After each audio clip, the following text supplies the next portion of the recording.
Salut tout le monde, c'est PrimeFX et on se retrouve aujourd'hui pour un nouveau tuto JS dans lequel on va voir comment récupérer des éléments HTML depuis notre code JavaScript.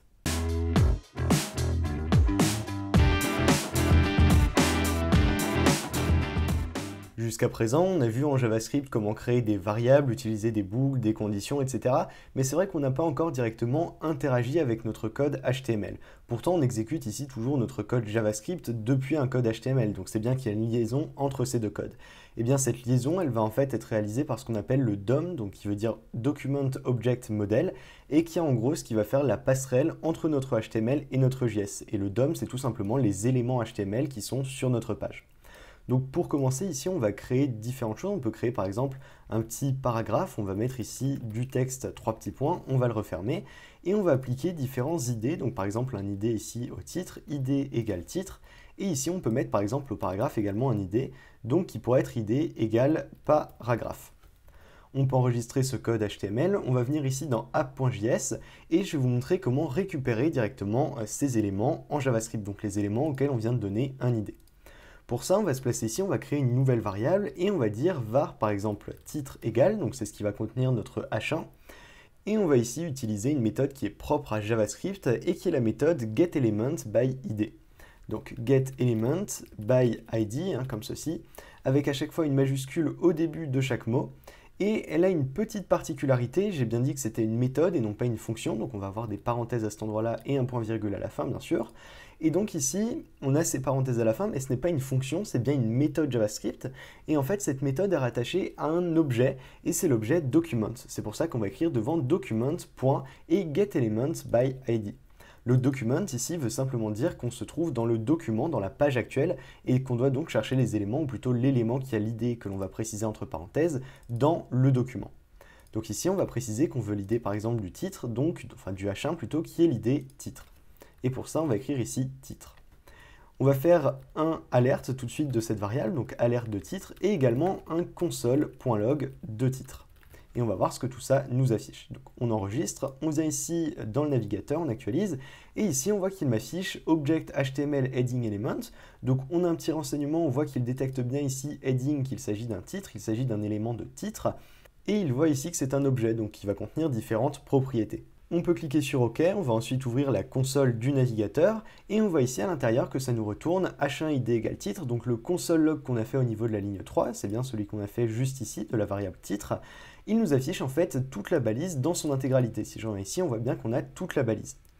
Donc on va pouvoir utiliser pour ça un attribut de cet élément qui est propre à tous les éléments, qui est l'attribut innerHTML pour récupérer le code HTML qui se trouve à l'intérieur de cette balise. C'est-à-dire qu'ici, en utilisant cet attribut, eh bien on va pouvoir récupérer ce qui se trouve à l'intérieur de la balise, donc ici tout ce qui est écrit à cet endroit-là.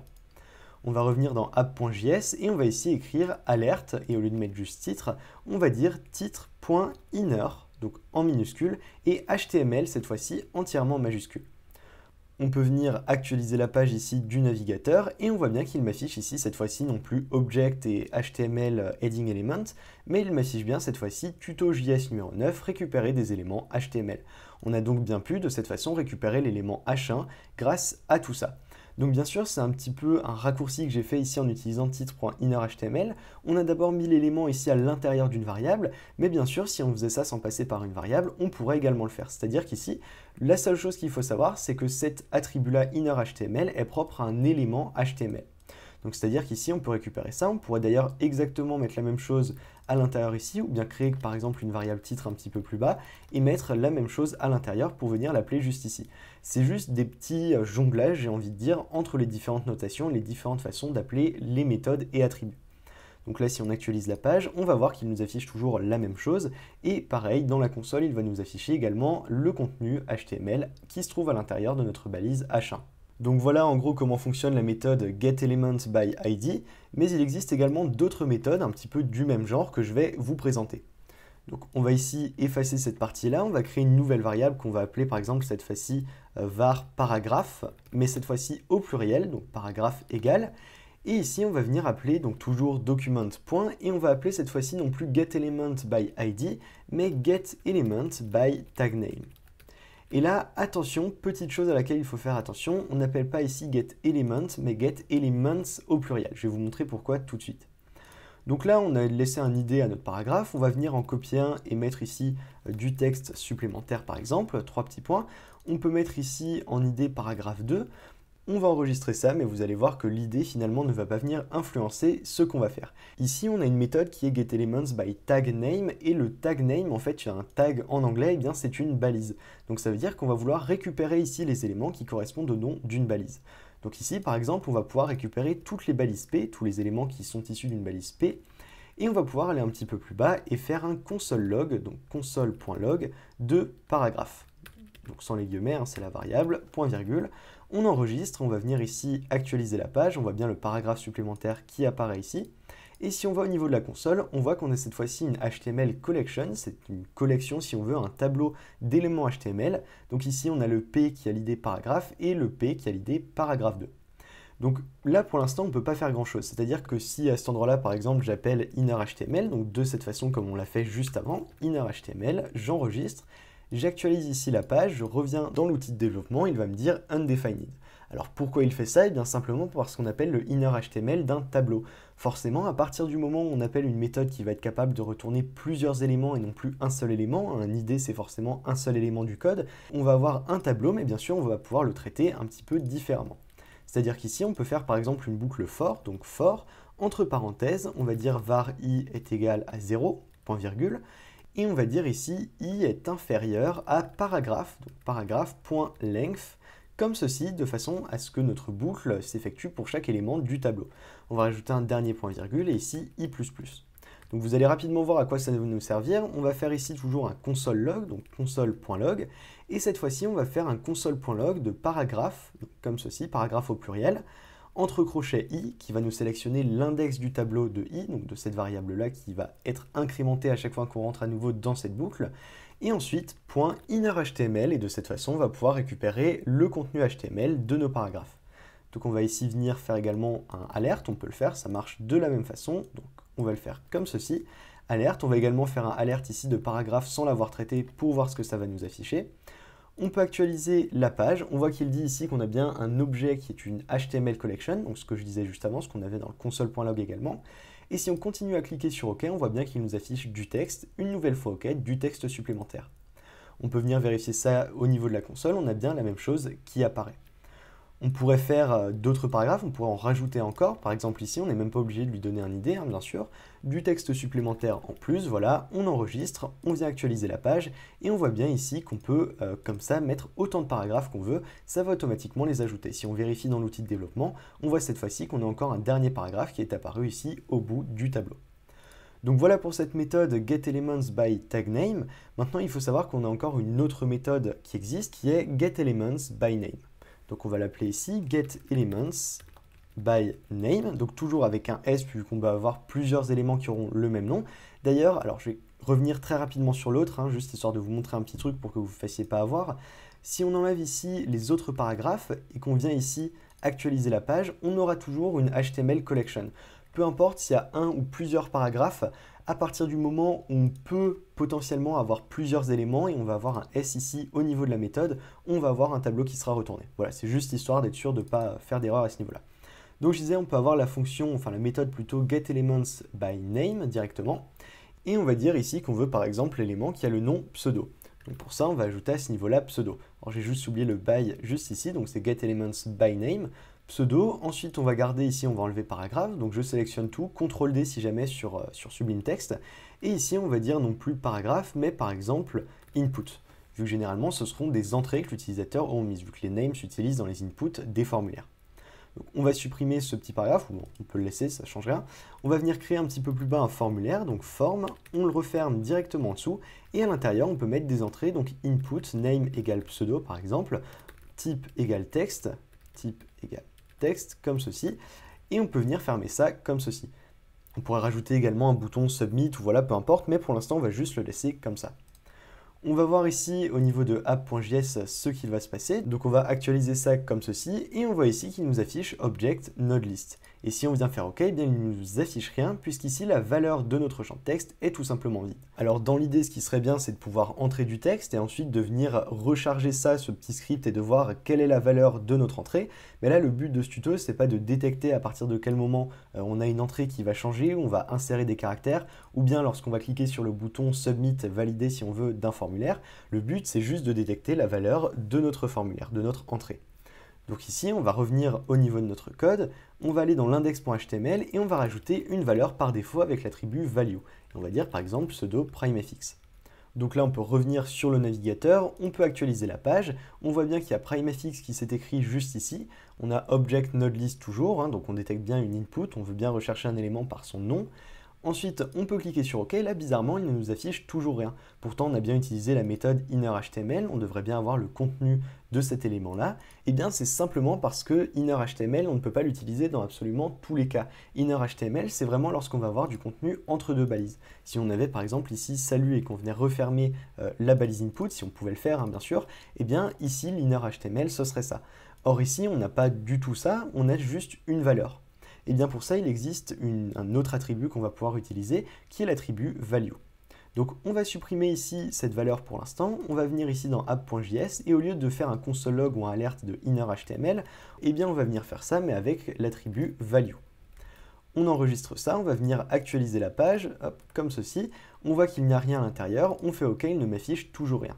Par contre, si je viens à nouveau rajouter, donc je vais juste faire un CTRL Z, cette valeur ici par défaut, et que je viens actualiser la page, automatiquement il va me dire object node list, et si on clique sur OK, il va m'afficher primefx, puisqu'il récupère bien la valeur de l'entrée du formulaire. Et donc là, vu qu'on détecte les éléments par leur nom, on pourrait très bien avoir plusieurs éléments qui ont le même nom, donc par exemple ici un deuxième input name égale pseudo, et mettre ici par exemple, je vais mettre juste primefx2, on peut actualiser la page et le fonctionnement est toujours le même que précédemment, c'est-à-dire qu'avec les paragraphes qu'on a détectés par le tag name, par le nom de la balise, on va avoir primefx, OK, et primefx2 qui apparaît automatiquement, vu que la structure au final avec la boucle qu'on a ici, la boucle for qu'on avait faite juste avant, est toujours la même, peu importe qu'on utilise getElementsByName ou getElementsByTagName. On va encore voir une dernière façon de récupérer des éléments HTML, mais juste avant, je vais refaire un petit tour rapide, réexpliquer rapidement ce qu'on a fait juste ici. Donc on crée une variable input à cet endroit-là et on vient récupérer à l'intérieur de notre document, donc la méthode ici, on est obligé de l'appliquer après ce document, après l'objet document. On vient appliquer ici getElementsByName qui va récupérer les différents éléments de notre code HTML ici à partir de leur name, donc ici pseudo. On a ici bien le nom pseudo, on fait un console log ensuite de cette variable, un alerte également histoire de voir un petit peu ce que ça nous retourne, et ensuite un petit peu plus bas on va venir traiter les éléments un par un. Donc ici, on a une boucle for, i qui est égale à 0, puisque c'est l'index de base d'un tableau. Dans un tableau, les index, c'est toujours 0, 1, 2, 3, 4, etc. On dit ici qu'on veut i inférieur, donc on continue cette boucle tant que i est inférieur à input.length. Donc ici, ce length, eh bien, c'est simplement la longueur du tableau, c'est le nombre d'éléments qu'il y a à l'intérieur du tableau. Et ensuite, i++ ici pour incrémenter ce i. Et à l'intérieur, on va venir récupérer donc avec un console log et un alerte, à nouveau pour voir ce que ça va nous retourner. Input i, donc ici, on va avoir l'élément qui a l'index i à l'intérieur du tableau input. Et on récupère la valeur avec l'attribut value de cet élément. Donc voilà en gros ce qu'on a fait avec ça. Maintenant, je vais encore vous montrer une dernière façon de récupérer des éléments HTML en JavaScript, mais par contre, il faut savoir que cette méthode, cette façon de faire que je vais vous montrer est beaucoup plus récente, et du coup, il est possible qu'elle marche un petit peu moins bien, notamment par exemple avec Internet Explorer 8 qui ne supporte pas cette méthode. Donc on va ici garder la structure qu'on avait faite, on va juste la mettre un petit peu plus bas, et on va créer une nouvelle variable qui va être cette fois-ci la variable par exemple paragraphe. On va revenir sur nos histoires de paragraphes. Donc paragraphe au pluriel égale, et on va pouvoir appeler cette fois-ci document.querySelector de cette façon, entre parenthèses, et à l'intérieur, ce qu'on va pouvoir utiliser avec cette méthode-là, eh bien ce sont les sélecteurs CSS3. Alors, qu'est-ce que les sélecteurs CSS3? Eh bien c'est simplement ce que vous appelez pour faire appel à vos éléments HTML depuis CSS. Par exemple, ici, si on avait un paragraphe, donc on va avoir ici classe égale paragraphe, on va remplacer ça par une classe. On va ici mettre par exemple div id égale test, je vais juste écrire ça comme ça. Ensuite, on va venir mettre ça de cette façon, donc div et div. on va venir copier le paragraphe qui est ici, le coller à cet endroit-là. On a toujours un élément de classe paragraphe et vous allez voir tout de suite pourquoi je vous montre ça. Et on va mettre ici du texte 2. Donc là, à l'intérieur, on va mettre notre query selector et à l'intérieur, on va dire qu'on veut récupérer les éléments paragraphe. Donc ici, on va dire point paragraphe. Là, si on descend, au final, on peut utiliser toujours cette façon-là de faire avec le for. Donc, on va supprimer tout simplement ce var input et on va remplacer ici tous les inputs par paragraphe. Donc, paragraphe, de cette façon, paragraphe. Et on va voir ce que ça nous affiche. Alors bien sûr, là ce ne sera pas value, il n'existe pas d'attribut value pour un paragraphe, mais ce sera l'attribut inner HTML. Et donc là, on va voir ce que ça donne. Donc si j'actualise la page, il nous affiche nul, donc ça veut dire qu'aucun paragraphe n'a été trouvé. Donc on va vérifier dans le code et on voit bien ici qu'on a paragraphe avec un S, alors que la classe de chaque paragraphe, c'est paragraphe sans S. Donc je vais l'enlever, on va enregistrer, réactualiser à nouveau la page, et on voit ici qu'on a bien Object HTML paragraph element, on valide et il ne nous affiche plus rien. Alors là, ce qui se passe, c'est qu'avec cette méthode-là, avec ce query selector, eh bien ce n'est pas un for qu'on va devoir utiliser, c'est pas un tableau que ça va nous retourner, mais c'est uniquement le premier élément paragraphe qu'il va trouver dans le code. Donc pour ça, on peut par exemple directement faire un alert de paragraph.innerHTML. Puisqu'ici, la boucle ne sera pas traitée, vu que forcément paragraph.length n'existe pas, vu que ce n'est pas un tableau. Donc on va actualiser ça, on voit ici du texte, on fait OK, et il ne nous affiche pas du texte 2. Et si on va voir ce qui se passe au niveau de la console, il nous affiche bien notre P classe égale paragraphe. Alors pourquoi est-ce que ça ne nous affiche pas les deux? Ici, ce query selector, en fait, comme je vous le disais, ne va pas retourner un tableau, ce qui veut dire que le query selector ne va chercher qu'un seul élément, le premier élément qui correspond ici à ce sélecteur CSS. On a donc ici le paragraphe avec du texte et un autre paragraphe plus bas, donc il ne va pas chercher ce paragraphe-là, il va se contenter uniquement d'afficher ou de récupérer plutôt celui-ci. Donc à partir de là, nous ce qu'on aimerait c'est également récupérer les différents paragraphes et pour ça on va pouvoir utiliser non plus query selector mais query selector all pour dire qu'on veut bien tous les éléments concernés. Donc là paragraph.innerHTML ne fonctionnera plus, on aura à nouveau un tableau comme avec les getElements au pluriel et on va devoir utiliser cette boucle qui est juste ici. On peut donc enregistrer ça, on enregistre et on va revenir ici au niveau du code, on actualise, il nous dit qu'il s'agit d'un objet nodelist, donc on récupère plusieurs éléments, on fait OK, et ici on a bien du texte, et si on reclique sur OK, on voit qu'il nous affiche du texte 2. Il a donc bien récupéré ici avec ce query selector all tous les paragraphes. Et là où ça devient intéressant, pourquoi j'ai créé cette div id égale test, et bien vu que ce sont des query selectors qui utilisent les sélecteurs CSS, on va pouvoir utiliser la même syntaxe que le CSS, ce qui veut dire que si je veux sélectionner par exemple uniquement le P avec la classe paragraphe qui est à l'intérieur de ma div id test, et bien je vais pouvoir écrire dièse test espace point paragraphe, et donc là si on vient actualiser la page, on voit qu'il nous affiche donc node list, voilà l'objet, OK, et il nous affiche du texte. Et si on reclique sur OK, il ne nous affichera plus le deuxième texte, puisque ce deuxième paragraphe-là n'appartient pas à la div qui a l'id test. Si j'avais mis par exemple ce deuxième paragraphe à l'intérieur, ici, donc de cette façon, j'enregistre, je viens actualiser la page, et ici il m'affichera à nouveau les deux, vu que ces deux paragraphes sont bien à l'intérieur de la div, donc de la div qui a l'id test.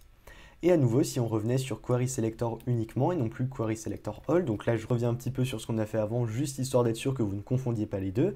Ici on n'aura plus de tableau, ça récupérera uniquement le premier élément trouvé qui correspond à notre query selector juste ici, à notre sélecteur CSS. Et ici, alerte paragraph.innerHTML, je peux le faire directement du coup. On va venir ici actualiser la page, il m'affiche bien du texte, mais par contre il ne m'affiche rien d'autre, vu qu'on sélectionne un seul élément. Voilà en gros les différentes façons qu'il existe pour récupérer du HTML à partir du JavaScript. Donc bien sûr, on sera encore amené à faire ce genre de manipulation et puis on ira un petit peu plus loin en voyant forcément comment on peut modifier également du HTML ou comment même en supprimer.